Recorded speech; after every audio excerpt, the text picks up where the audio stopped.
వికారాబాద్ జిల్లాకు చెందిన ఒక వృద్ధురాలి మర్డర్ మిస్టరీ వీడిపోయింది. తిరుమలాపూర్ లో వృద్ధురాలు వెంకటమ్మను హతమార్చింది బండవెల్కి చెర్లకు చెందిన మంజుల కుటుంబం అని తేల్చారు పోలీసులు. బంగారం వెండి నగల కోసమే ఈ హత్య చేసినట్టు నిర్ధారణకు వచ్చారు. చిపిరి మంజుల, ఆమె భర్త బీరయ్య, బంధువు అరుణ్ ని అరెస్ట్ చేశారు. ఇక సాక్ష్యాధారాలు దొరకకుండా మృతదేహాన్ని బండరాళ్ల మధ్య పడేసి పెట్రోల్ పోసి నిప్పంటించినట్టుగా గుర్తించారు. సాంకేతిక పరిజ్ఞానంతో మర్డర్ మిస్టరీని ఛేదించారు పోలీసులు. 5వ తారీఖు కులక్చెల్ల పోలీస్ స్టేషన్లో లక్ష్మి అనే ఆమె ఒక ఫిర్యాదు ఇవ్వడం జరిగింది. ఉమెన్ మిస్సింగ్ కింద ముందు కేసు నమోదు చేయడం జరిగింది.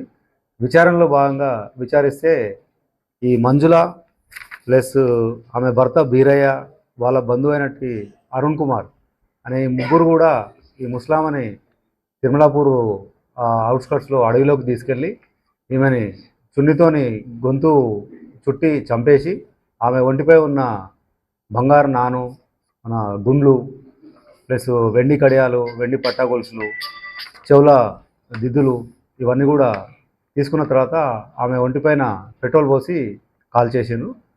ఇది పరిశోధనలో భాగంగా మనకు రుజువు అయింది.